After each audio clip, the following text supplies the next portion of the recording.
فضلنا على الحمد لله الذي فضلنا على جميع العالم. الصلاة والسلام على حبيبنا شفينا Muhammad SAW wa ala alihi wa ashabihi ajma'in. Alhamdulillah pada kesempatan subuh hari ini kita insya Allah akan melanjutkan kembali diskusi kita tentang buku The Concept of Education in Islam karya Prof. Aratas yang insya Allah hari ini akan disyarah oleh Mas Azrul Kiromil tentang makna pendidikan dan konsep manusia pada halaman 12 sampai 15 ya Mas ya. Ya, betul. Tanpa berlama-lama karena kita sudah jam 5.24 nih. eh, Langsung saya berikan kesempatan buat Mas Azrul untuk menjelaskan tentang mana pendidikan dan konsep manusia. Waktu dan tempat kami persilahkan. Baik.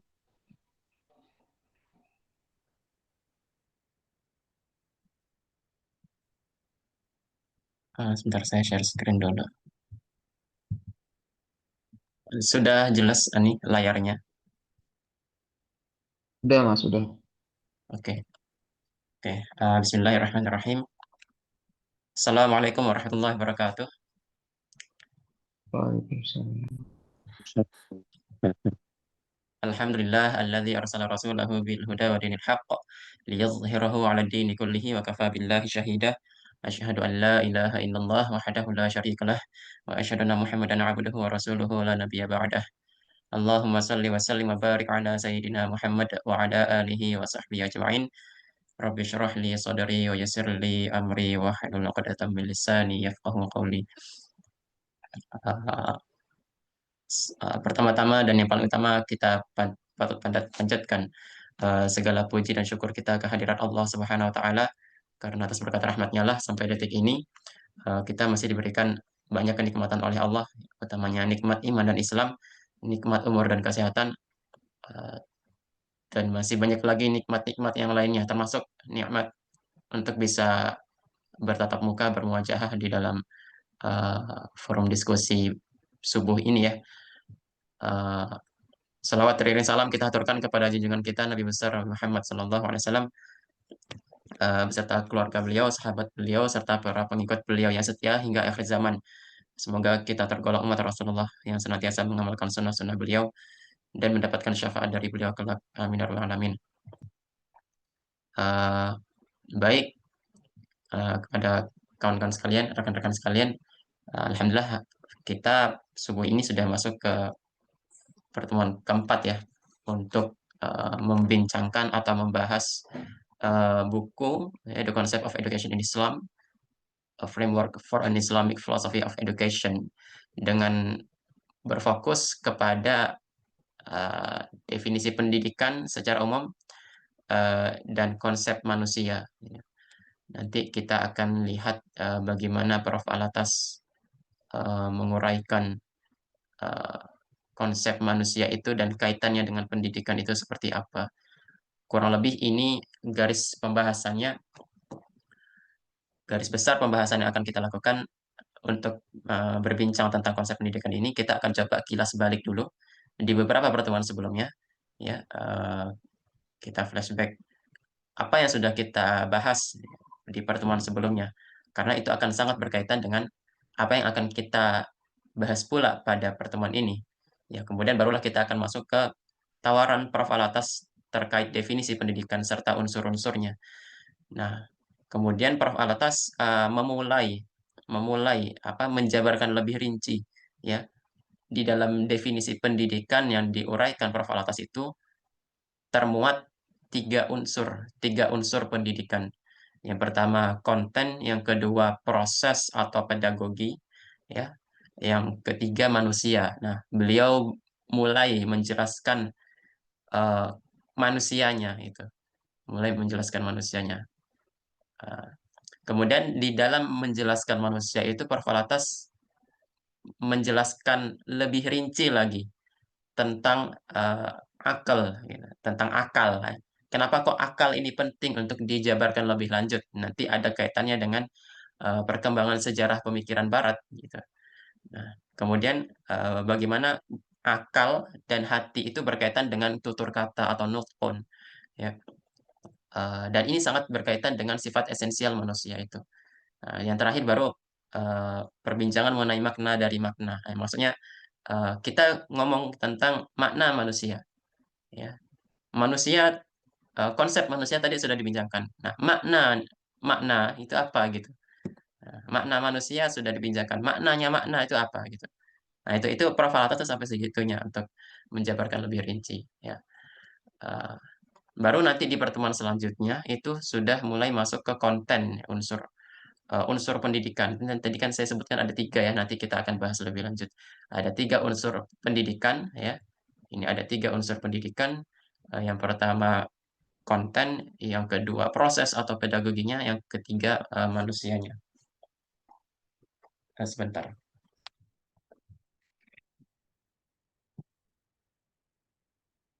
Nah, ini kita kilas balik dulu. Sebentar ya.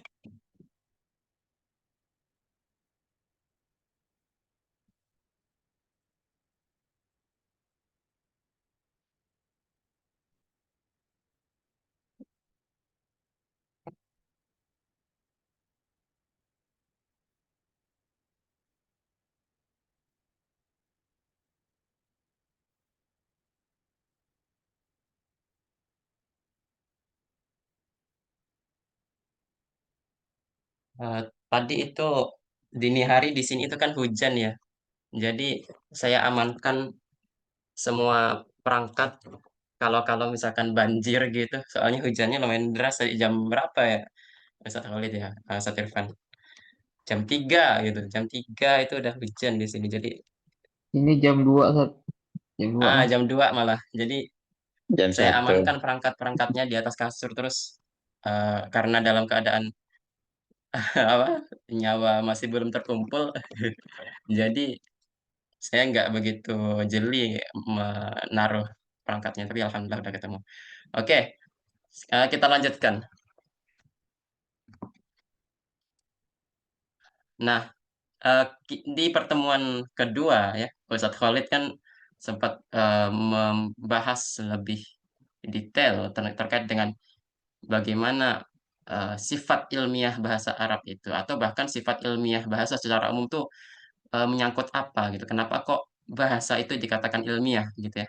Kenapa kok bahasa dikatakan memiliki sifat ilmiah? Nah, salah satunya karena dia bersifat definitif. Ya, definitif itu berarti kan dia definite, definite, ya, definite dari kata de dan finite itu finite apa definite. Nah, berarti dia itu dia menetapkan batas-batas ya. Sehingga jelas gitu, sehingga jelas gitu.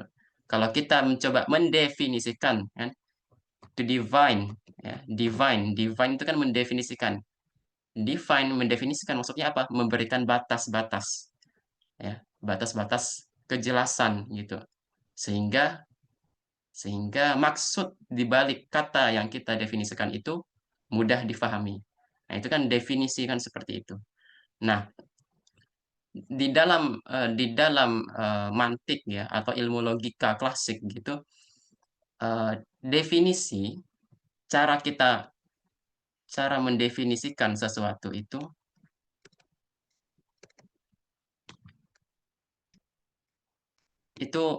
disebut sebagai tasawur ya, disebut sebagai tasawur, tasawur ya. Atau kalau dalam bahasa Inggrisnya disebut conception ya. Nah, disebut sebagai conception. Nah, dan conception ini adalah satu satu dari dua pembahasan penting dalam mantik ya. Satunya lagi apa? Satunya lagi itu judgment, judgment. Nah, atau dalam bahasa Arabnya disebut tasdiq.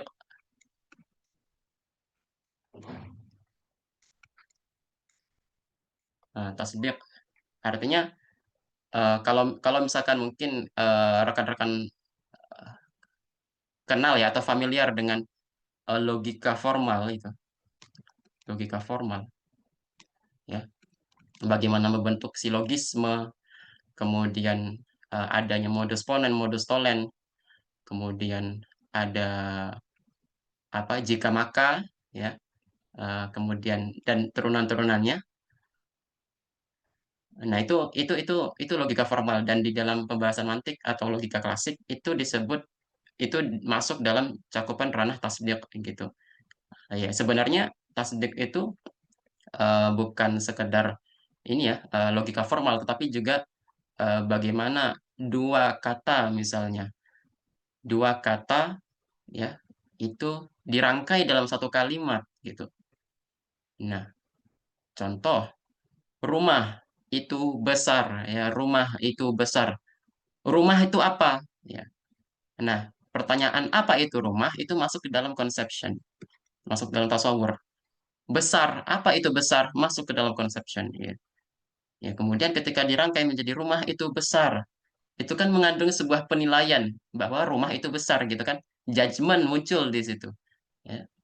Nah, seperti itu. Nah, itu singkatnya. Nah, singkatnya di dalam apa? Definisi ya. Definitif ya. Definitif ya. Nah, di dalam mendefinisikan sesuatu itu ada dua cara, ada dua cara. Ada rosem, ada had. Nah, yang kita tadi menjelaskan bahwa mendefinisikan sesuatu berarti menetapkan batas-batas sesuatu sehingga menjadi jelas dan bisa difahami, itu namanya had. Ya. Had, ini kan dari haddun, haddun, ya, haddun, batas ya. Rosem, rosem itu dia menjelaskan eh, bersifat ya deskriptif lah, deskriptif ya, bersifat deskriptif. Rosem. Kalau had itu kita mendefinisikan sesuatu dengan menetapkan batas-batasnya. Nanti kita akan ulas lebih lanjut terkait dengan had. Kalau rosem berarti dia mencoba mendefinisikan sesuatu yang sulit untuk menetapkan batas-batasnya. Ya, contohnya nanti di pertemuan selanjutnya ada apa? Ketika kita ingin mendefinisikan ilmu. Nah, ilmu itu didefinisikan secara rosem, bukan had. Ya, itu. Nah, kalau contoh dari mendefinisikan sesuatu secara had itu nanti Prof. Latas setelah ini mencoba menguraikan konsep manusia itu beliau memulai dengan mendefinisikan manusia secara had dulu ya. Nah, itu yang pertama dari sisi ilmiah bahasa ini akan sangat kepakai gitu, akan sangat kepakai ketika kita mencoba memahami memahami apa yang ingin disampaikan Prof. Latas gitu. Nah, kemudian yang perubahan kata-kata atau sorof gitu ya dalam bahasa ilmiah bahasa Arab itu sangat kokoh bagaimana kata yang satu dengan kata yang lain sudah sangat terkait gitu. Kalau Mas Abdul Muthalib Akbar kemarin kan banyak mencontohkannya terkait dengan asal-usul kata sunnah, kemudian sunan, kemudian sinan dan seterusnya. Nah, itu kan itu bagian dari sorof gitu. Nah, kemudian struktur semantik ya ya merupakan kelanjutan dari tasrif atau perubahan kata gitu yang memiliki kandungan makna satu dengan yang lain saling terkait itu membentuk apa makna di dalam pikiran kita ya makna di dalam pikiran kita itu membentuk jaringan struktur konseptual itu. Nah, itu yang di apa kita bahas ya. Jadi intinya di sini itu Profalatas sangat-sangat apa ya appeal to logic and language gitu ya. Jadi sangat-sangat apa menggunakan pendekatan logika klasik atau mantik ya. Mantik dengan bahasa gitu. Itu pendekatan logika dan bahasa. Itulah yang banyak mewarnai penjelasan-penjelasan Profalatas tentang pendidikan gitu. Nanti kita akan lihat. Kemudian ini medan makna dalam konteks Islam ini kelanjutan dari atau misalkan konsekuensi dari bagaimana sifat ilmiah dari bahasa Arab itu membentuk cara kita berpikir ya, cara kita memaknai sesuatu ya, yang pada akhirnya membentuk suatu pandangan hidup atau pandangan alam, suatu worldview gitu ya. Jadi berbagai kosakata kunci dalam Islam misalnya. Misalnya iman, kemudian Islam dan ihsan. Nah, bagaimana ketiga kata itu saling terkait satu sama lain membentuk struktur konseptual, struktur berpikir kita. Itu yang pada akhirnya mencerminkan worldview Islam gitu. Nah, itu. Kemudian eh, sempat disinggung bagaimana alam dan Al-Qur'an itu memiliki hubungan yang sangat sangat dekat secara analogis ya, yang karenanya kita bisa mendekatkan keduanya lewat metode tafsir dan takwil seperti itu. Nah, di dalam konsep alam menurut pandangan hidup Islam itu juga Prof. Atas di sini mengusulkan bahwa kita ketika ingin mengkaji alam, kalau sekarang kita mengkajinya lewat sains modern, itu mendekatinya dengan pendekatan tafsir dan takwil juga. Nah, ini di pertemuan selanjutnya insya Allah. Nah, kemudian yang terakhir Islamisasi bahasa. Nah, itu gambaran umum ya yang di pertemuan selanjutnya. Di pertemuan sebelumnya, maaf. Nah, sekarang kita coba masuk ke eh, pembacaan awal kita, ya, definisi pendidikan atau ta'rif pendidikan. Nah, kita baca di sini. It seems to me that the term tarbiyah is not quite precise nor yet a correct one for connoting education in its Islamic sense. Since it is of great importance, the term we use should convey the correct idea of education and of what the educational process involves. It is imperative that we now examine the term tarbiyah critically and, if necessary, put forward a more precise and correct alternative and so on. Jadi intinya Prof. Alatas di sini ingin menyampaikan bahwa istilah tarbiyah itu tidak cukup tepat dan benar untuk memaknai pendidikan di dalam pengertian Islam gitu. Jadi kalau misalkan selama ini kita melihat di beberapa kampus Islam di Indonesia, eh, penamaan tarbiyah itu merujuk kepada pendidikan kan, itu. Jadi misalkan ada fakultas fakultas tarbiyah ya dan ilmu keguruan misalnya. Nah, fakultas tarbiyah dan ilmu keguruan berarti itu ya fakultasnya terdiri dari jurusan-jurusan atau prodi-prodi pendidikan gitu. Nah, tapi dan bahkan eh, pendidikan secara umum yang banyak dipakai oleh dunia Muslim saat ini lebih cenderung menggunakan istilah tarbiyah gitu. Nah, tapi Pervalatas cenderung untuk tidak menggunakan istilah tarbiyah itu. Nah, kenapa nanti kita akan masuk ke pembahasan selanjutnya. Nah, kemudian lanjut karena merupakan satu kepentingan yang hebat, kepentingan yang luar biasa bahwa istilah tersebut kita gunakan untuk menyampaikan gagasan yang tepat tentang pendidikan dan proses pendidikan yang dilibatkan, ya. Maksudnya adalah istilah ya di balik istilah itu ada makna, ada gagasan penting yang ingin disampaikan, ya. Karena kita ingin menyampaikan makna pendidikan, maka kita perlu menggunakan istilah yang tepat untuk menggambarkan pendidikan itu sendiri. Nah, dan tarbiyah di sini dalam pengertian Profalatas itu bukan istilah yang cukup tepat ya untuk menggambarkan pendidikan. Nah, itu maksudnya. Ya, ya. Makanya di sini beliau menjelaskan apa? It is imperative that we now examine the term tarbiyah critically. Ya, jadi beliau ingin menguji istilah tarbiyah secara kritis. Nanti itu di beberapa pertemuan selanjutnya. Ya, Uh, kemudian Prof. Alatas melanjutkan ya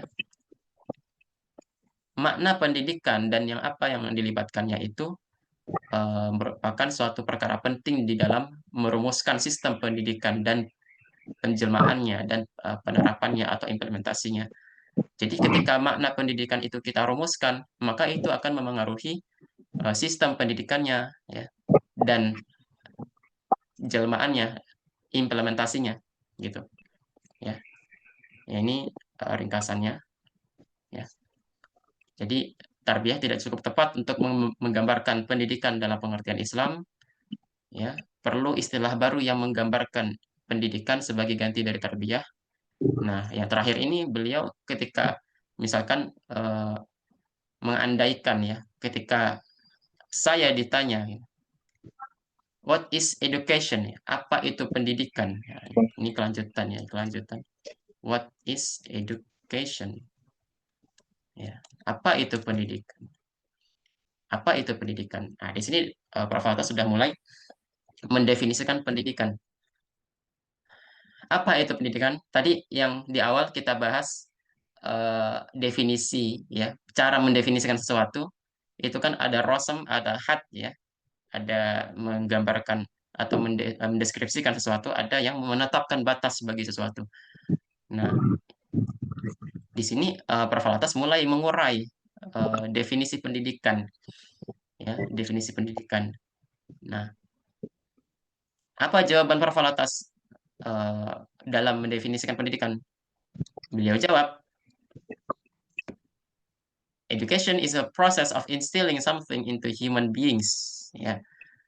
Nah, kemudian ini yang definisi pertama.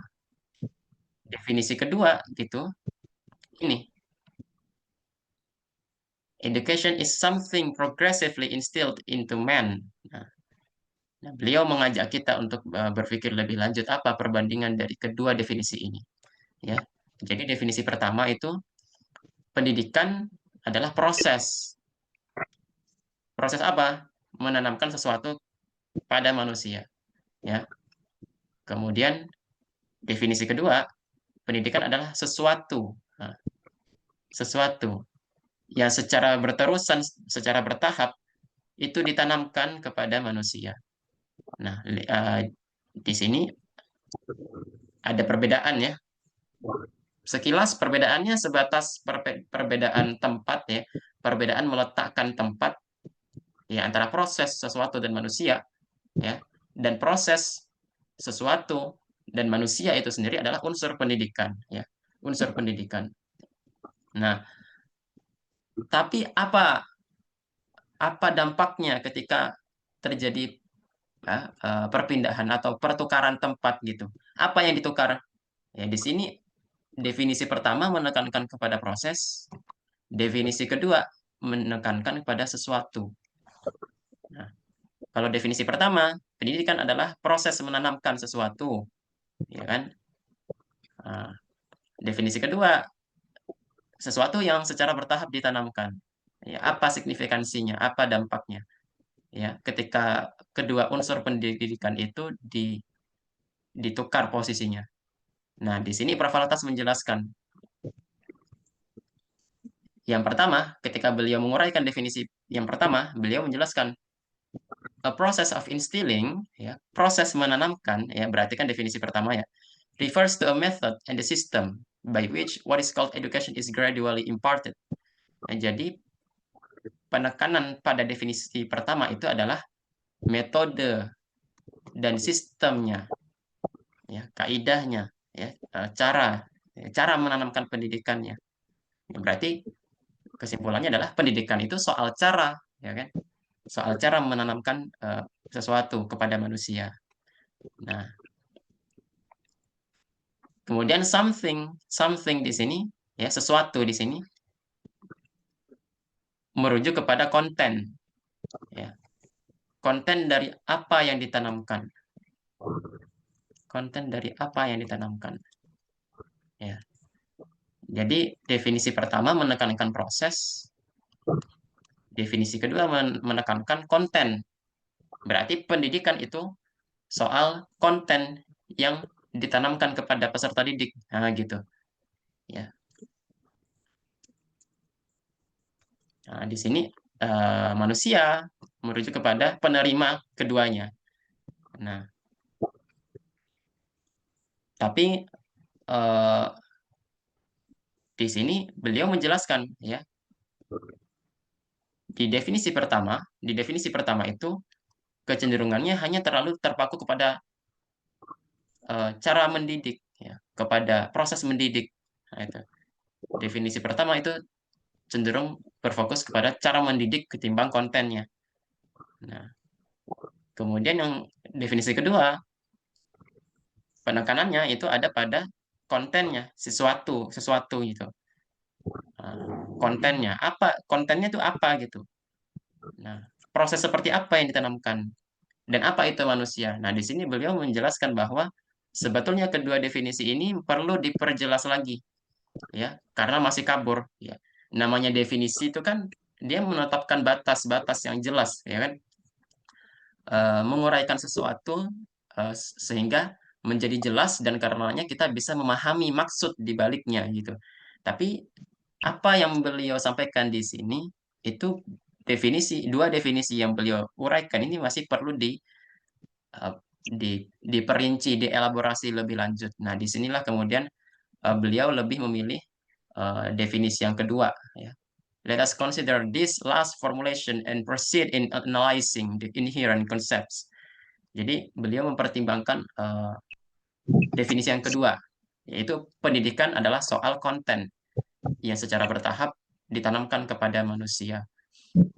Nah, jadi urutan-urutan pendidikan itu adalah lihat apa sesuatunya, kemudian prosesnya. Nah, itu ya definisi kedua. Nah, kita akan lihat lebih lanjut. Tapi di sini para Falatas memulai definisi, ya, terlepas dari apakah memilih definisi pertama ataupun yang kedua, beliau memilih untuk memulainya dari mendefinisikan manusia dulu. Nah, ini poin penting pembahasannya. Kata para Falatas, I shall begin with man, since the definition of man is already generally well known, and that is that he is a rational animal. Ya, para Falatas menjelaskan tentang makna manusia. Kenapa? Karena definisi manusia itu secara masyhur sudah dikenal sebagai apa? Manusia sebagai rational animal. Ya, manusia sebagai rational animal. Apa itu rational? Ya. Nah, di sini beliau menjelaskan, since rationality defines man, we must at least have some idea as to what rational means, and we all agree that it refers to reason. Nah, jadi rational yang dimaksud di sini adalah refers to reason. Ya. Dia merujuk kepada reason, ya, merujuk kepada reason. Jadi man is rational animal, and what it means by rational, ya, refers to reason, gitu. Nah, however, nah di sini beliau menjelaskan lebih lanjut. Namun, in Western intellectual history, the concept of ratio has undergone much controversy and has become, at least from the Muslim point of view, problematic. Ya. Di sini beliau berkomentar, namun ya, konsep reason yang berasal dari ratio gitu, ratio itu mengalami banyak kemelut atau banyak kontroversi dan telah menjadi bermasalah. Nah, reason ya kalau misalkan kita terjemahkan secara harfiah dalam bahasa Indonesia itu kan berarti kan bisa alasan, ya, bisa akal, ya, bisa penalaran, ya, reasoning, penalaran itu. Tapi makna akal di dalam sejarah intelektual barat itu bermasalah. Ya, jadi berarti kan ada kekeliruan dalam cara mendefinisikan akal dalam tradisi keilmuan barat gitu. Kenapa? Karena, nah di sini Prof. Alatas menjelaskan, karena ia secara bertahap menjadi terpisah, ya, dari intelek atau intelektus, ya. Jadi ada pemisahan antara ratio dan intelektus, ya. Ada pemisahan antara ratio dan intelektus. Nah, kenapa kok ratio dan intelektus ini mengalami penduaan ekstrim atau dualisme seperti itu? Nah, ini tidak lepas dari proses sekularisasi, ya. Proses sekularisasi yang dialami dan disadari oleh masyarakat barat bahkan sejak masa Yunani dan Romawi kuno, ya. Jadi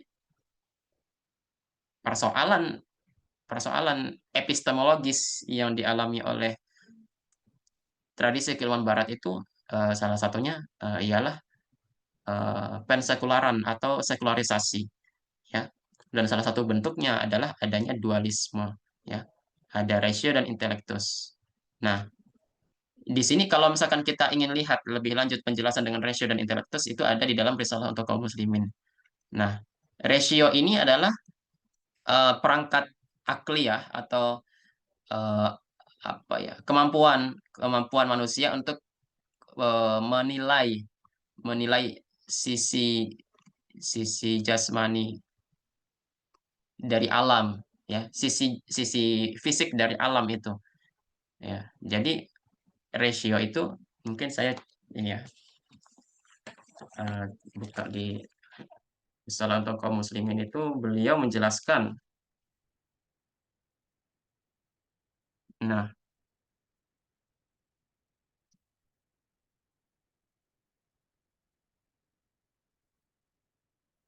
di sini beliau menjelaskan di halaman 192 buku Risalah untuk kaum muslimin. Ini kalau misalkan ada yang punya ya. Nah, ini Risalah untuk kaum muslimin. Jadi beliau menjelaskan gini.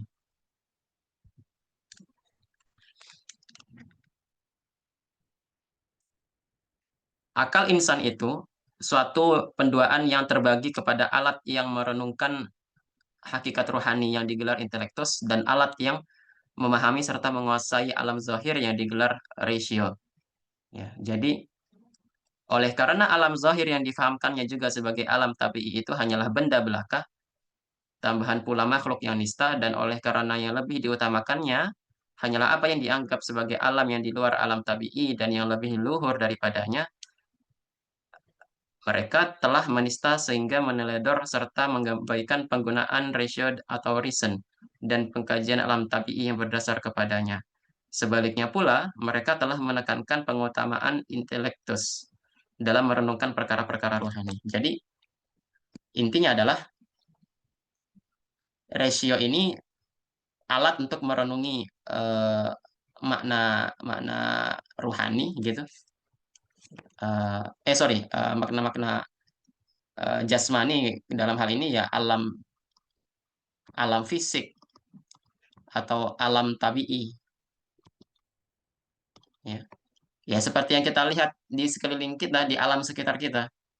Kayak misalkan dedaunan, pepohonan, fenomena terhembusnya angin, derap ombak, ya, kemudian pelbagai gerak tektonik di bumi. Nah, itu kan alam tabii dan itu perangkat untuk merenungi kejadian alam yang seperti itu tuh menggunakan ratio. Nanti dia kalau misalkan diturunkan dia bakalan menjadi sebuah rasional dan pada akhirnya muncul sebuah paham rasionalisme itu. Nah, penekanannya ya akal juga, tetapi akal untuk merenungi makna jasmani alam. Ya, kalau intelektus, intelektus itu alat untuk merenungi makna rohani di alam. Ya, di balik alam itu ada apa? Di balik alam itu ada apa? Misalnya dalam kepercayaan animisme, dinamisme, eh, alam itu punya jiwa. Nah, itu contoh bagaimana intelektus dipakai untuk merenungi makna rohani alam gitu. Itu mungkin agak panjang nanti apa kita coba diskusikan lebih lanjut terkait ini ya. Nah, penduaan ekstrim atau rasional atau dualisme itu terjadi dalam proses sekularisasi ya dalam sejarah pemikiran Barat sejak masa Yunani dan Romawi kuno. Nah, kita sebagai umat Muslim itu tidak memandang ratio dan intelektus itu secara terpisah gitu. Ya, kita memandang ratio dan intelektus itu adalah kesatuan organik ya, kesatuan organik yang kita namakan sebagai akal atau akal. Nah, akal itu ya ratio dan intelektus sekaligus intinya begitu. Kita tidak mengenal pemisahan antara ratio dan intelektus ya. Ya, akal kita digunakan untuk merenungi makna jasmani sekaligus merenungi makna rohani di balik alam gitu. Akal kita tidak hanya merenungi kenapa kok misalkan terjadinya perputaran siang dan malam, ya. Akal kita tidak hanya digunakan untuk merenungi fenomena-fenomena alam raya, kenapa kok matahari itu terbit dari timur terbenam di barat, ya. Kenapa kok misalnya eh, lubang hitam atau black hole itu merupakan contoh ekstrim dari dilatasi waktu misalnya. Ya. Akal kita tidak hanya merenungi itu, ya. Akal kita juga merenungi sebenarnya di balik semua fenomena alam yang ada di sekitar kita ini, eh, itu pertanda apa gitu. Allah ingin beritahu kita apa gitu. Nah itu ada, kalau kita pahami lebih lanjut kan, semua kejadian di alam itu kan adalah tanda kekuasaan Allah kan. Nah itu, ya, bahkan apa, alam itu sendiri adalah tanda bagi adanya Allah gitu kan. Nah itu akal kita seperti itu. Jadi kita tidak mengenal penduaan ratio dan intelektus, ya. Yang berperan itu adalah akal kita dalam merenungi alam baik dari sisi jasmani maupun rohaninya. Nah, seperti itu. Kita lanjut. Jadi tadi jelas ya, manusia sebagai rational animal, dan rational itu bermaksud pada eh, reason, dan reason di sini dia di dalam Islam kita memaknainya itu sebagai akal, dan kita tidak mengenal pemisahan antara ratio dan intelektus itu, ya. Nah, di sini kemudian Parvalatus melanjutkan, mengingat akan hal ini, kaum muslimin mendefinisikan manusia sebagai al-hayawanun natiq. Nah, manusia didefinisikan sebagai al-hayawanun natiq. Nah, kalau di dalam ilmu mantik itu atau ilmu logika klasik itu, al-hayawan itu adalah genus atau jins, ya kalau dalam bahasa Arab, ya. Jins. Kalau natiq itu adalah diferensia. It's diferensia. Atau fasal. Nah, itu pembeda. Jadi al-hayawan ini kan tidak hanya manusia kan? Al-hayawan itu kan dari kata hayawan itu dari kata hayyun, kan? Dari kata hayyun. Nah, hay, makhluk hidup. Jadi di sini, nah ini nih apa? Parafalatas ini memaknai al-hayawan itu bukan dalam pengertian hewan atau binatang buas atau beast sih gitu ya. Bukan, dia tidak sama dengan beast atau hewan. Hewan sebagaimana yang kita pahami di Indonesia, ya. Jadi al hayawan nunatiq, ya, hewan yang berakal. Ya, hewan yang dimaksud itu bukan bukan hewan, ya, kucing, ya babi, ya anjing, ya ayam, bukan bukan itu gitu. Jadi Pravalatas tuh mencoba memaksudkan al hayawan di situ tuh ya makhluk hidup secara umum. Nah, tetapi yang membedakan, nah diferensianya yang membedakan, ya, antara makhluk hidup yang satu dengan makhluk hidup yang lain apa? Yaitu natiq. Nah, natiq, ya, yaitu natiq, ya. Natiq yang membedakan antara makhluk hidup manusia dengan makhluk hidup yang lain adalah kemampuannya untuk natiq, atau sifatnya yang natiq, ya. Eh, dia bertutur kata, itu. Manusia bercakap-cakap, manusia berbicara, ya. Nah, lebih menarik lagi Parvalatas tuh menjelaskan lagi di sini. Where the term natiq signifies rational, ya. Istilah natiq itu dia menandakan rational. Nah, jadi rational animal di sini itu dia punya signifikansi makna apa? Natiq. Natiq. Itu. Jadi akal itu berkaitan dengan natik. Apa kaitannya? Nah, setelah ini, kita lihat ya. Jadi natik itu dia apa signifies rational.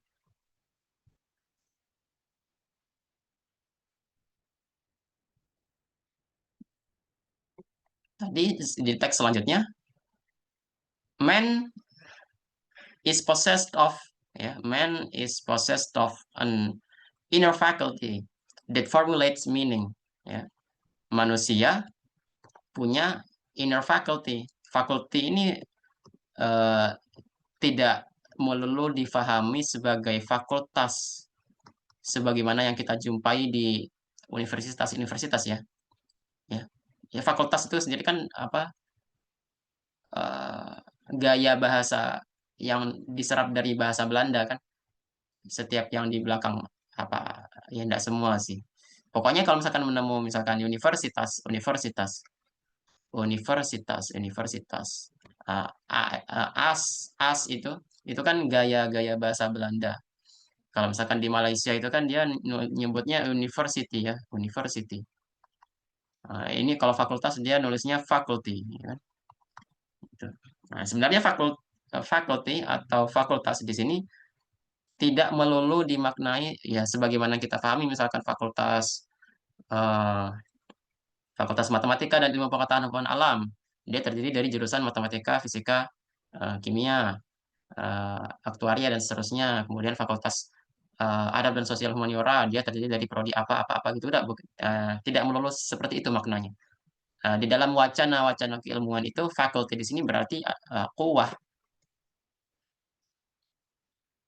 atau daya ya, daya atau kekuatan, kemampuan ya, kemampuan dalaman. Inner faculty berarti kemampuan dalaman, daya dalaman.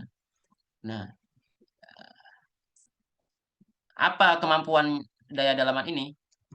Ya, merumuskan makna. Nah, ini pentingnya. Nanti kita akan lihat lebih lanjut. Ya, merumuskan makna.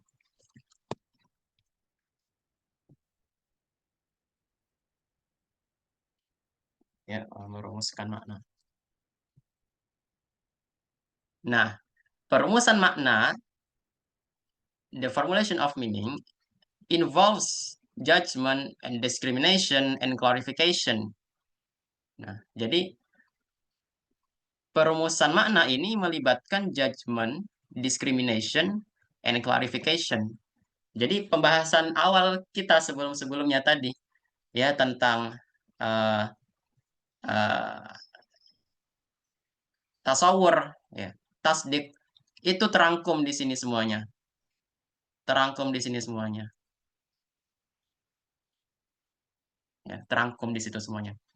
Tadi yang kita sebutkan ilmu logika klasik atau mantik itu kan dia mencakup aspek tasawur dan tasdik, ya,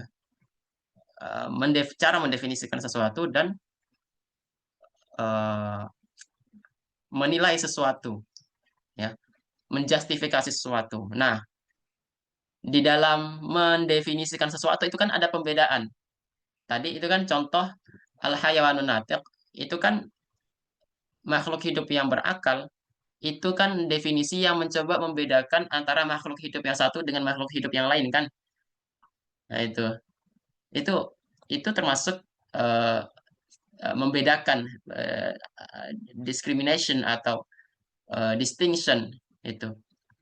Nah, dan karenanya kita bisa mengklarifikasi atau memperoleh penjelasan ya, ya, menjadikan perkara itu jelas gitu ya. Nah, ketika kita mendefinisikan sesuatu harusnya perkara itu menjadi jelas dan mudah dipahami itu. Nah, ketika kita menilai sesuatu, perkara itu semestinya menjadi jelas dan mudah dipahami. Nah, itulah makna. Ya, itulah makna. Ya. Jadi makna itu tujuannya itu adalah menjadikan perkara itu jelas dan bisa dipahami. Nah, penilaian, kemudian pembedaan dan penjernihan kata itu adalah proses perumusan makna gitu ya. Sampai di sini nangkap ya. Nah, dan itu semua perumusan makna tadi itulah yang membentuk rationality yang membentuk rasionalitas manusia, yang membentuk sisi akliyah manusia. Ya. Tadi itu kan di lembar sebelumnya, Prof. Latas bilang, rationality defines man. Ya. Rasionalitas mendefinisikan manusia. Nah, rasionalitas itu apa? Merumuskan makna. Di dalam merumuskan makna ada apa? Ada penilaian, ada pembedaan, ada penjernihan kata. Ya, sebenarnya dalam dalam ilmu logika klasik atau ilmu mantik itu ilmu tersebut mengarahkan kita eh, untuk menggunakan daya atau kemampuan yang Allah berikan kepada kita untuk menamakan sesuatu, untuk mendefinisikan sesuatu, untuk menjelaskan sesuatu, untuk menjadikan sesuatu itu bermakna. Nah, itu seperti itu.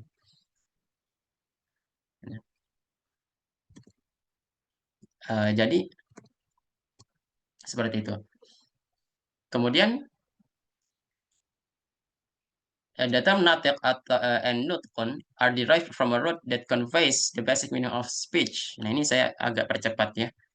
Dan seterusnya istilah natiq dan nutqun ya. Jadi natiq itu kan dia dari kata nutqun. Ya, ini masdar, ini fa'il.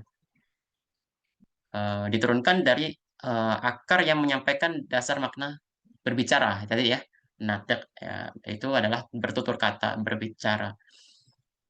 Eh, Nah, di dalam tutur kata kita sebenarnya apa yang ingin kita sampaikan ya, yaitu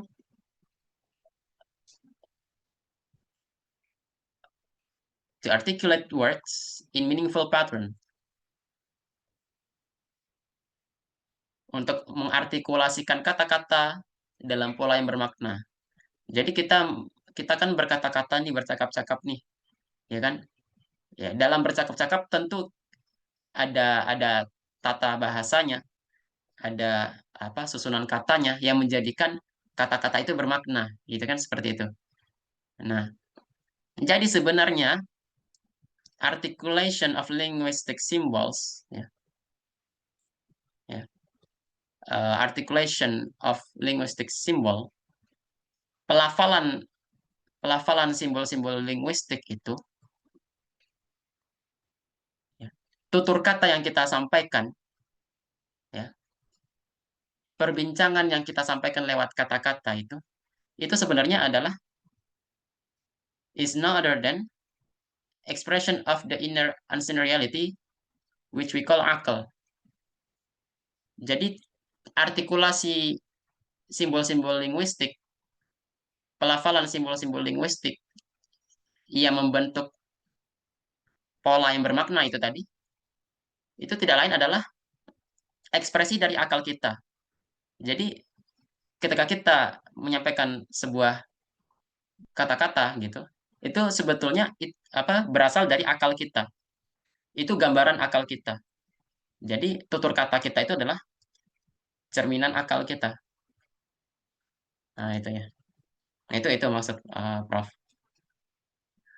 Nah, dan akal ini berpadanan kata dengan hati. Nah, ini kalau kita lihat bagaimana Prof mengaitkan antara akal dan hati, itu sebetulnya Prof Alatas itu merujuk pada skema diri Imam Al-Ghazali. Imam Al-Ghazali itu kan menjelaskan bahwa akal, hati, jiwa, ruh itu sebetulnya satu entitas gitu. Nah, itu. Jadi beliau merujuk kepada Imam Al-Ghazali dalam hal ini. Nah, jadi selanjutnya apa sebetulnya realitas yang mendasari akal itu apa? Nah, di sini ya Prof. Alatas berbincang. Pertama, akal berkaitan dengan hati. Ya, kita ingin menjawab pertanyaan, apa realitas yang mendasari akal manusia? Nah, sesuatu yang mendasari akal manusia itu apa? Nah, itu. Pertama, akal berpadanan kata dengan hati. Berarti akal berkaitan dengan hati kan? Kemudian hati itu apa? Hati itu adalah organ kognisi rohani. Ya. Organ rohani. organ rohani yang ada di dalam diri kita, yaitu hati. Jadi hati yang dimaksud di sini bukan hati ini ya, liver, liver sebagaimana kita tahu di dunia kedokteran ya. Nah itu. Nah, kemudian Prof menjelaskan, the real nature of akal adalah sifat sifat yang sebenarnya dari akal itu adalah spiritual substance, substansi rohani. Nah, yang dengannya rational soul, jiwa jiwa akli atau nafsun natiqah itu mengenal dan membedakan kebenaran dari kesalahan. Ya. Jadi akal itu berkaitan dengan hati. Karena hati itu adalah organ rohani, maka akal itu adalah substansi rohani. Nah, substansi rohani inilah yang mendasari realitas akal. Ya. Yang dengannya jiwa akli manusia itu bisa membedakan benar dan salah. Jadi intinya gini, realitas yang mendasari akal adalah hati. Ya, hati itu adalah organ rohani manusia, sehingga akal itu adalah substansi rohani.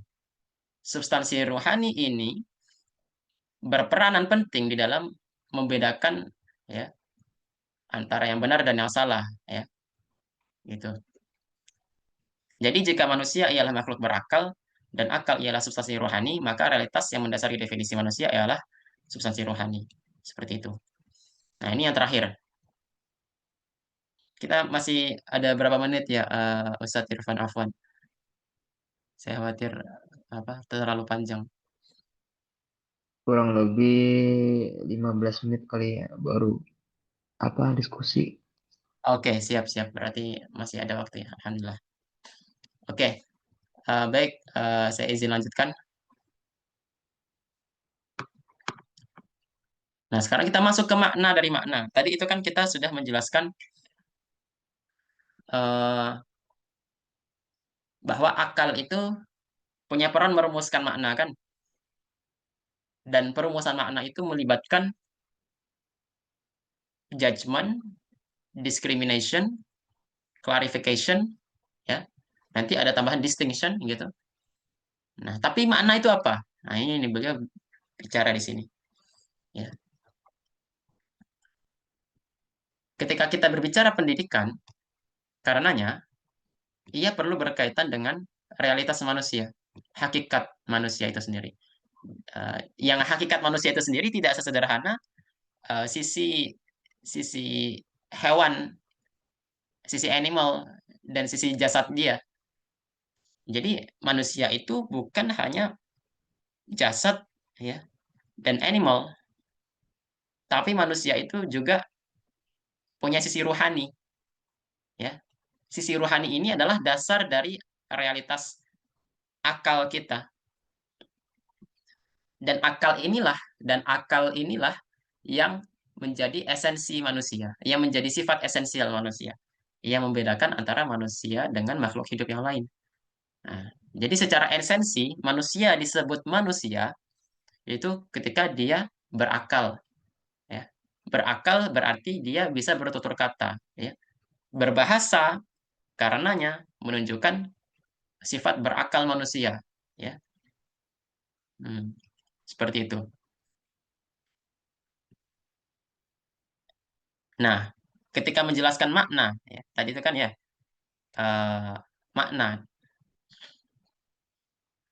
Makna itu adalah eh, apa yang dirumuskan manusia lewat akal dia kan, yang melibatkan judgment, kemudian discrimination, ya, clarification. Lalu apa itu makna? Makna di sini beliau definisikan sebagai recognition of the place of anything in a system. Pengenalan tempat segala sesuatu dalam satu sistem. Nah, pengenalan tempat segala sesuatu dalam satu sistem. Ya, pengenalan di sini kapan bisa kita sebut pengenalan itu pengenalan? Ya, pengenalan itu terjadi ketika hubungan sesuatu yang satu dengan sesuatu yang lain dalam suatu sistem. Tadi itu kan makna itu adalah pengenalan segala sesuatu dalam satu sistem. Ya katakanlah ini ada A, ada B, ada C. ada D, ada E gitu kan ya. Sesuatunya adalah A, B, C, D, E. Nah,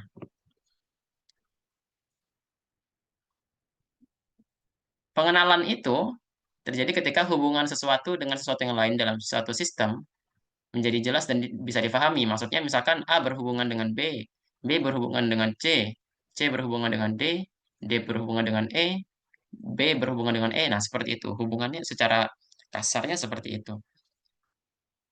Ya. Nah, ini saya hapus.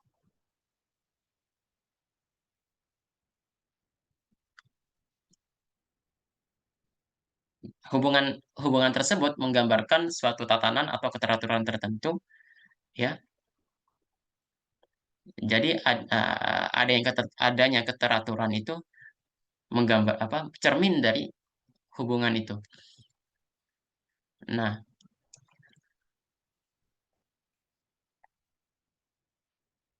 makna meaning di sini is a mental image, ialah citra mental. Ya. Citra mental itu citra mental itu menggunakan kata ataupun ungkapan untuk menandai makna. Ya. Jadi sederhananya gini, makna itu kan dia kita mengenal segala sesuatu, ya. Kita mengenal tempat segala sesuatu dalam satu sistem, itulah makna gitu kan. Nah, tiap sesuatu ada tempatnya. Tiap sesuatu ada tempatnya. Nah, antar sesuatu itu dia memiliki hubungan satu sama lain, sehingga sistem yang terdiri dari sesuatu-sesuatu itu menjadi jelas dan bisa difahami. Mungkin ini ya terkesan sangat abstrak ya. Terkesan sangat abstrak, tapi nanti kita akan eh, di halaman terakhir ini, yang halaman 15 ini, beliau coba untuk menguraikan lebih rinci. Nah, kemudian Prof. Alatas menjelaskan makna itu adalah sebuah mental image atau citra mental, ya. Citra mental itu menggunakan kata atau ungkapan untuk menandai makna. Nah, ini nah ini Prof. Alatas memberikan contoh. Eh, Ketika tadi ya, makna itu adalah mengenal tempat segala sesuatu dalam satu sistem. Ya, jadi segala sesuatu ada tempatnya, kita kenali tempat segala sesuatu itu, dan segala sesuatu itu ada dalam satu sistem. Kita pahami dulu seperti itu. Nah, contohnya di sini, ketika kata atau ungkapan itu menjadi gagasan di dalam pikiran kita, itu dinamakan konsep, ya, mafhum. Ya. Jadi konsep, ya. Misalkan dari tadi kita berbicara konsep manusia, ya.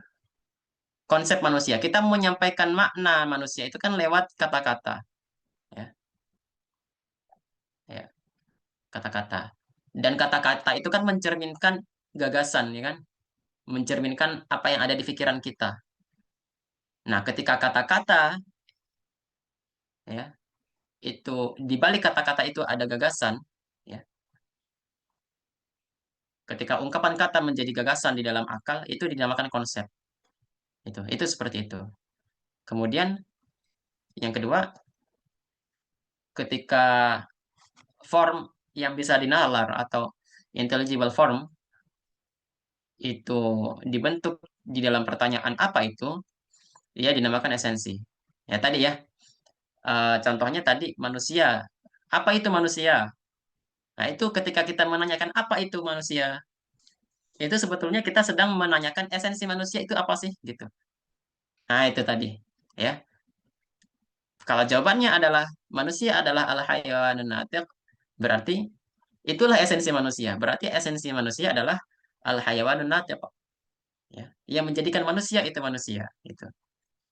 Ya. Yang dia itu bisa dinalar, ya, bisa bisa difahami secara akal kita. Nah, nah. Kata-kata al-hayawanun natiq itu itu disebut oleh para falsafa sebagai intelligible form. Ya, kalau dalam bahasa Arabnya amrun muta'aqqilun. Ya, ini yang saya dapatkan dari Al-Jurjani gitu. Kemudian eh, ketika menyangkut sesuatu yang berada di luar pikiran kita secara objektif, ya, ada sesuatu di luar pikiran kita, kita bisa melihatnya langsung, bisa merasakannya langsung, itulah yang disebut realitas atau haqiqah. Nah, ini contoh yang ketiga.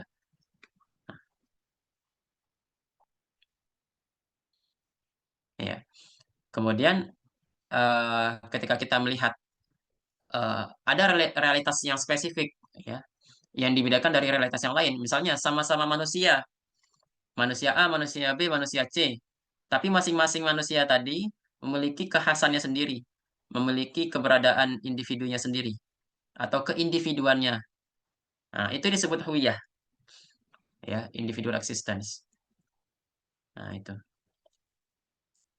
Nah, itu contoh-contoh yang coba para falatas sampaikan ketika berbicara mengenai apa itu makna. Nah, itu.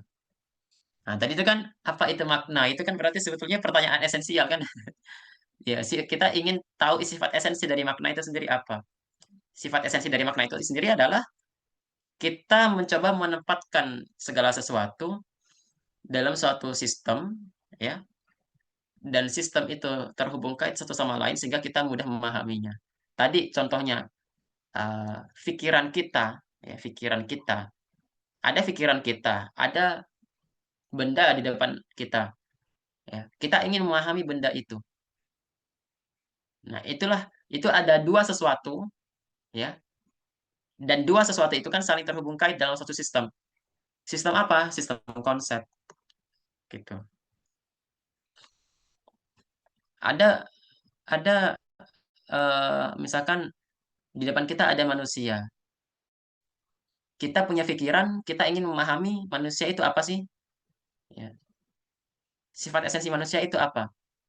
Nah, itu kan berarti ada pikiran kita, ada sesuatu di depan kita, itu sesuatu, dua sesuatu, ya, dalam suatu tatanan sistem, ya, yang dinamakan esensi. Nah, itu kurang lebih seperti itu, ya. Nah, karenanya sesuatu dikatakan bermakna bila terdapat hubungan antara sesuatu dengan sesuatu yang lain pada tempat yang berbeda. Jadi, akal kita dengan apa yang ada di depan kita itu kan pasti beda kan posisinya. Nggak mungkin sama akal dengan sesuatu di depan kita. Akal itu sifatnya abstrak, sesuatu yang di depan kita itu sifatnya konkret. Kan itu sudah berbeda ya kan? Nah, jadi di balik kita mencoba memaknai sesuatu, itu mensyaratkan ada hubungan yang terkait, ya. Ada perbedaan tempat bagi sesuatu itu. Nah, maksudnya perbedaan tempat itu apa? Maksudnya adalah sesuatu itu punya kekhasan, ya. Akal punya kekhasannya sendiri. Benda yang ingin kita nawar, benda yang ingin kita pahami, itu punya kekhasannya sendiri, punya kediaannya sendiri, punya realitasnya masing-masing. Nah, itu. Itu berarti itu kan sesuatu itu ada tempatnya masing-masingnya kan? Nah, dan masing-masing sesuatu itu ada di dalam satu tatanan sistem.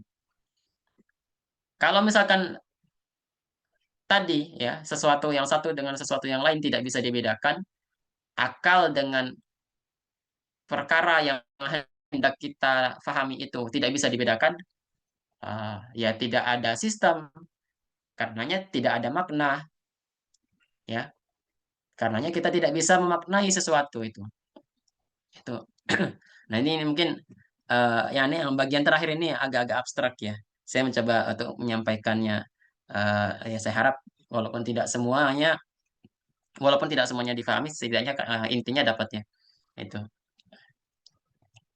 Nah, ini ringkasan terakhir ya. Jadi intinya yang kita bincangkan pagi ini adalah pendidikan itu melibatkan konten, proses, dan manusia dengan penekanan pada konten tanpa mengabaikan proses. Yang kedua, manusia sebagai makhluk hidup yang berakal. Eh, Rasionalitas yang menjadikan manusia itu manusia, Dan realitas yang mendasari rasionalitas itu ialah substansi rohaninya. Tadi yang sudah kita sampaikan. Yang terakhir, akal manusia berperan merumuskan makna. Ya. Perumusan makna melibatkan penjernihan atau clarification, pembedaan, pemisahan, dan penilaian. Ya, ini kegiatan-kegiatan bernalar nih sebenarnya kan. Kemudian yang terakhir, manusia punya dua sifat, ya, jasmani dan rohani. Namun pendidikan dalam konteks ini bertumpu pada sisi rohani manusia. Ini yang tadi mungkin saya agak lewat ya ketika membahas mana tadi itu. Nah ini, when we speak of education, therefore it must pertain to this reality of man. Ketika kita berbicara tentang pendidikan, kita perlu mengaitkannya dengan realitas yang mendasari manusia itu sendiri, yaitu yaitu apa? Itu substansi rohaninya, ya, yang apa menjadi dasar bagi akal itu. Nah, pendidikan ya bertumpu pada sisi ruhani manusia, yakni akal insani yang berpadanan dengan hati dan jiwa. Jadi penekanan di dalam pendidikan itu semestinya eh, bertumpu kepada kemampuan akal manusia ya tanpa mengabaikan sisi jasmani manusia. Oke, saya kira itu terima kasih banyak. Mohon maaf kalau misalkan dalam penyampaian saya ada yang sulit untuk difahami, bisa kita diskusikan bertanya dan ada sesi tanya jawab. Ya, saya kembalikan ke Ustadz Khalid.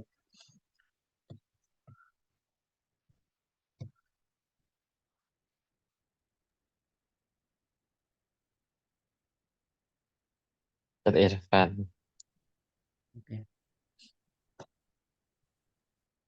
Pak, Ya, eh, Ustadz Ustadz Khalid, Oh ya iya, sedang. Ya. si Irfan nggak ada ya? Iya. Oh Baik, iya ya Ustadz Irfan. Iya Ustadz Irfan nggak ada. terima kasih kepada Mas Azrul atas pemaparannya yang luar biasa dan sangat mudah dipahami. Bukti kalau beliau ini memang paling paham lah masalah atas di sini daripada kita ini. Ya, semoga kita jadi punya pemahaman bagaimana apa yang beliau pahami terhadap pemikiran-pemikiran Prof. Atas. Barangkali ada yang ingin didiskusikan, dipersilakan. Mas Akbar atau yang lain mungkin. ya. Assalamualaikum Silakan. warahmatullahi taala wabarakatuh. Saya pengen Waalaikumsalam. tanyakan Waalaikumsalam. bahwa di tengah kelompok yang eh, kita tahu ada dua pandangan yang berbeda lah gitu kan. Cuman kan yang udah keburu terkenal atau yang di sudah sudah naik daun itu kan terutama yang sekuler lah kan. Sementara di sisi lain pun ada lagi yang namanya yang memang cenderung kepada kalangan spiritualis mungkin kalau di barat gitu. Saya nggak tahu apa istilah pastinya.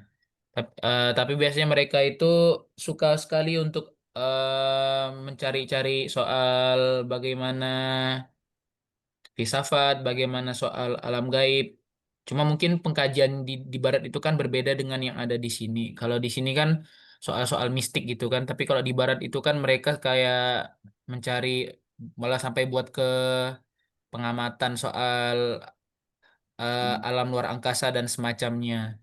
Yang ingin saya tanyakan kalau misalnya yang sekuler ini kan sudah kita tahu lah gimana bagaimana kiprah mereka sejak zaman sejak akibat daripada Renaissance yang yang sudah memisah-misahkan antara akal dan antara rasio dan intelektus gitu kan.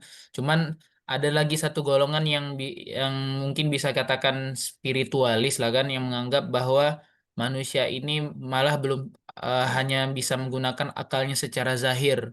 Mereka itu belum menggunakan seluruh energi yang ada yang potensinya ada di dalam dalam diri mereka, di luar dan sekeliling mereka.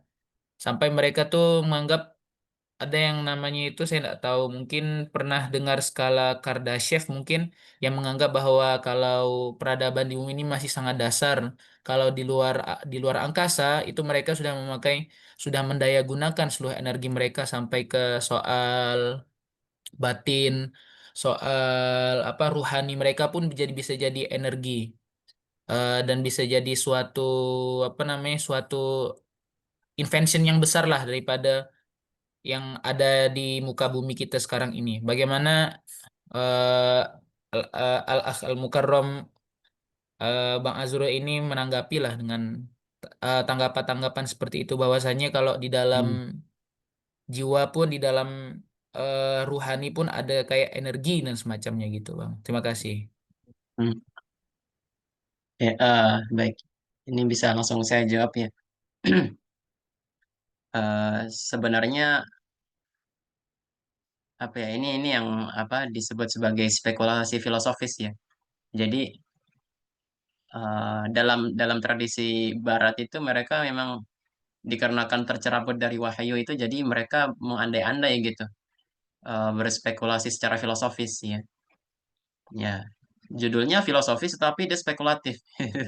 Maksudnya masih mengarang apa, masih mengira-ngira, masih mengagak-agak gitu kan. Itu. Oke, mereka punya apa? Mereka gigih di dalam mendayagunakan akal mereka untuk memahami segala sesuatu yang ada di sekeliling mereka. Ya, hatta yang paling jauh sekalipun ya, dalam lingkup makrokosmos kan.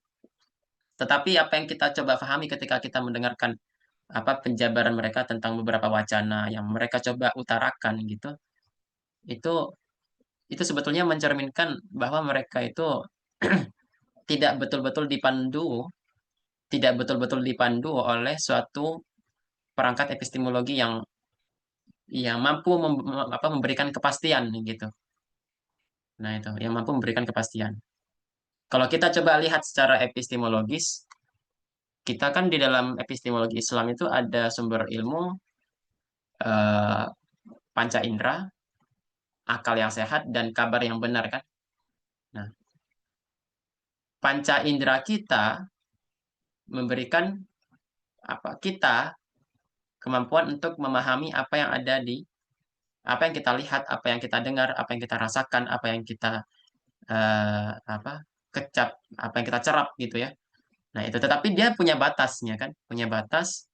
Nah, saya ambil contoh, misalkan kita melihat bulan di malam hari. Bulan di malam hari sesuai dengan apa yang kita amati itu kan kecil bentuknya, ya kan? Tetapi apakah ukuran yang sebenarnya kecil? Apakah ukuran bulan itu sebenarnya kecil atau malah justru sebetulnya ukuran bulan itu besar?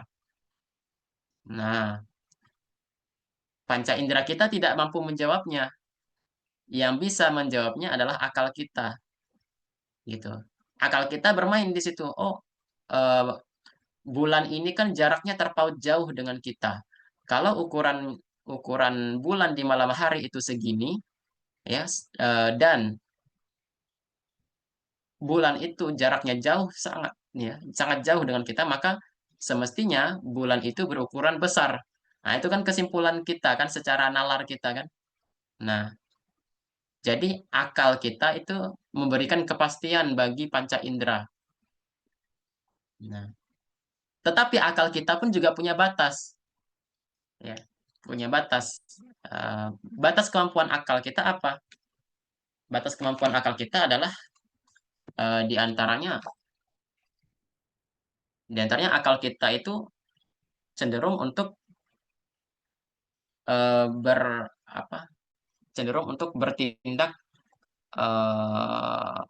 regresif. Ya, jadi maksudnya tuh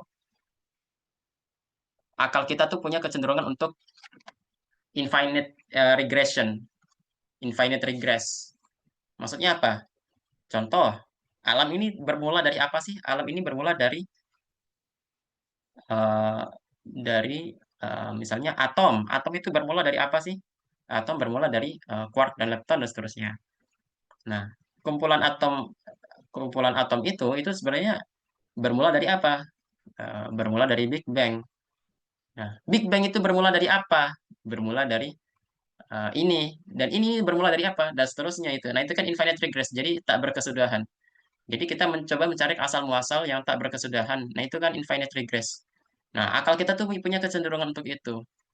Tapi khobar sodik, ya, kabar yang benar, yaitu wahyu itu salah satunya, itu memberikan kepastian bagi akal kita.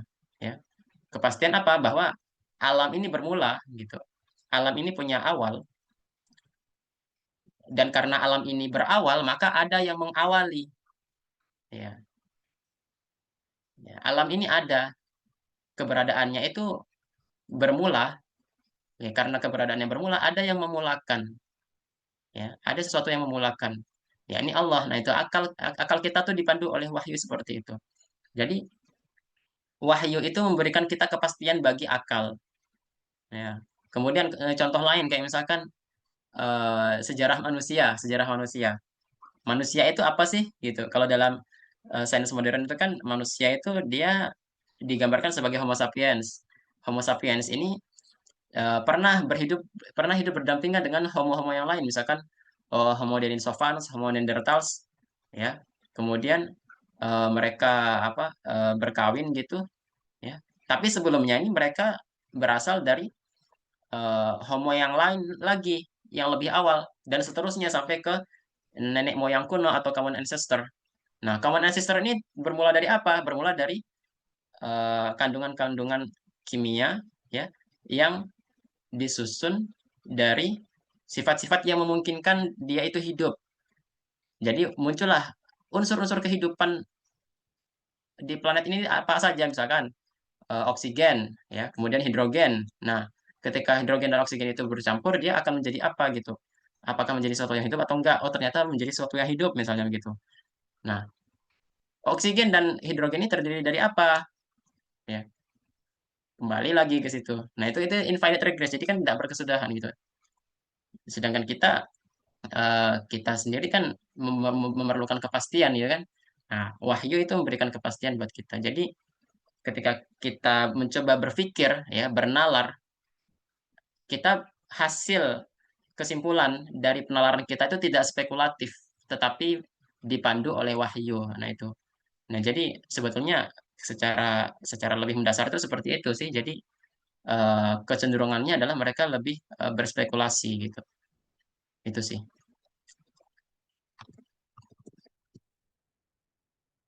Jadi bisa dikatakan semacam gerakan-gerakan spiritualis yang kayak apa kalau misalnya di abad-abad yang lalu itu yang sampai mempengaruhi beberapa dari gerakan apa masa-masa pergerakan nasional itu kayak teosofi Hmm, dan yang semacamnya hmm, yang apa yang dikatakan tuh memengaruhi sejawatnya Mahatma Gandhi dan kawan-kawan tuh bisa dibilang adalah semacam gerakan-gerakan spiritualis yang kayak dia itu panduan apa sisi panduan dari sisi apa namanya khobar sodik itu pun mereka tidak punya lah bang ya makanya mereka tuh dikatakan hmm, serba hmm, hmm. itu ya serba apa namanya tadi spekulatif lah bang ya. Ya, spekulatif, betul betul. Ya, seperti itu. Ya, Oke jadi saya pun apa lebih. lihatnya kayak karya-karya mereka tuh kayak mengumpul-ngumpulkan gitu dari kitab Hmm, kitab suci agama ini dikumpulkan dari apa hmm, namanya dari aforisme atau misalnya quote-quote-nya para ahli filsafat dikumpulkan gitu. Saya lihat kadang hmm, beberapa buku mereka ada yang kayak gitu sih Bang, beberapa publikasi dari golongan mereka tuh. Itu. hmm. Iya, iya. Termasuk yang perennialis juga ya. Ah, perennialis. Betul betul. Heeh. Ya, itu apa gambaran dari ya spekulasi filosofis gitu. Ya, spekulatif gitu. Itu sih. Jadi karena tidak dipandukan oleh wahyu jadinya tidak terarah gitu kan. Dan Mm-mm. tidak jelas jadinya tidak jelas. Itu. Yap. Terima kasih. Ya, silakan. Baik, yang lain mungkin terakhir ada tambahan pertanyaan atau masukan. Kalau tidak ada mungkin bisa closing statement dari Mas Azrul. Oke. Oke, kayaknya nggak ada lagi ya pertanyaannya. Ya, Hmm, oke, baik. Eh, Terima kasih untuk yang sesi diskusi ini memang mungkin bisa terbilang ini ya agak-agak apa ya berat untuk dicerna di beberapa bagian gitu kan, terutama yang bagian terakhir itu. eh, eh, Kemudian di bagian-bagian awalnya juga sebenarnya sudah lumayan, ini saya rasa udah apa lumayan apa ya, ya berat juga gitu. Tapi ya sebenarnya apa yang ingin disampaikan Prof. Alatas ini adalah gagasan-gagasan penting gitu ya. Ya, jadi, kita coba untuk memahami eh, seberat apapun seberat apapun bobotnya gitu, yang membuat kita kayak sulit mencerna itu sebetulnya nggak apa-apa gitu. Kita tidak memahami sepenuhnya itu nggak apa-apa. Itu sebuah perjalanan perjalanan apa intelektual juga itu. Jadi ya namanya belajar itu kan juga pasti mengalami, ya awalnya nggak paham, kemudian mencoba untuk memahami dan seterusnya. Eh, Kayak misalkan Ibnu Sina mencoba untuk memahami karya-karya Aristoteles itu kan dia but dia butuh baca dia baca 40 kali itu nggak cukup gitu. Baca 40 kali itu nggak cukup. Kenapa? Karena dia sampai bacaan yang ke-40 kalinya itu beliau nggak paham-paham gitu. Ibnu Sina itu seperti itu.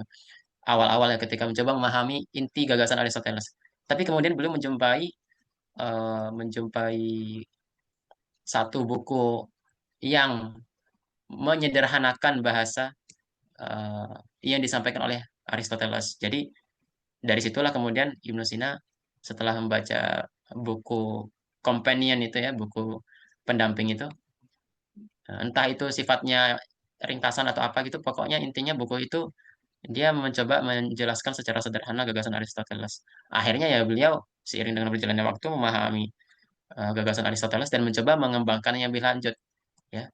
Bahkan mencoba mengawinkannya dengan pemikiran Neoplatonisme. Ya terlepas dari benar atau tidaknya ini ya, gagasan gagasan filosofi Yunani yang kemudian dibawa masuk oleh Ibn Sina ya. Tapi yang jelas di situ tuh kita bisa mengambil hikmah kegigihan Ibnu Sina gitu dalam hal mencoba memahami kandungan gagasan-gagasan yang hebat gitu. Nah, begitu pun Prof. Alatas gitu. Prof. Alatas ini dia eh, ini sebetulnya kan karyanya kan sudah ditulis sejak lama itu, tapi relevansinya masih terasa. Karena relevansinya itulah kita merasa bahwa karya ini penting untuk kita bincangkan itu. Nah, kalau misalkan kita menjumpai ada istilah-istilah atau yang kandungan yang berat, kita mencoba berusaha untuk memahaminya dengan mendayagunakan akal pikiran kita gitu. Tentunya dengan ketekunan dan keikhlasan. Nah, itu dua dua perkara penting. Ya, tekun dan ikhlas itu yang sering kali sampaikan eh, kepada murid-murid Prafalatas itu seperti itu. Gitu sih. Oke, mungkin itu yang bisa saya sampaikan. Terima kasih banyak atas diskusi hari ini. Mohon maaf kalau misalkan dari apa yang saya sampaikan tadi mungkin ada yang sulit untuk dicerna atau sulit untuk difahami. Kalau misalkan masih ada pertanyaan-pertanyaan lanjutan bisa disampaikan di grup ya. Jadi di grup itu bisa dipakai untuk bertanya atau mungkin bisa berdiskusi ya. Urun pandangan itu boleh banget. Kalau misalkan ada wawasan atau insight atau pandangan yang ingin disampaikan di grup itu boleh, sangat-sangat boleh gitu ya. Oke, mungkin itu dari saya. Eh, Terima kasih. Assalamualaikum warahmatullahi wabarakatuh. Waalaikumsalam warahmatullahi wabarakatuh. Baik, terima kasih kepada Mas Azrul atas closing statement-nya. Alhamdulillah kita sudah berada di penghujung acara. Mari kita akhiri dengan baca hamdalah. Alhamdulillah rabbil alamin. Alhamdulillahirabbil alamin. Kafatul majlis subhanakallahumma wa bihamdika. Subhanakallahumma wa Asyhadu bihamdika an asyhadu an la la ilaha illa anta ilaha illa astaghfiruka wa anta atubu ilaik. astaghfiruka wa atubu ilaik. Sampai ketemu di pekan yang akan datang. Assalamualaikum warahmatullahi wabarakatuh. Waalaikumsalam warahmatullahi wabarakatuh. Ya, syukran katsiran.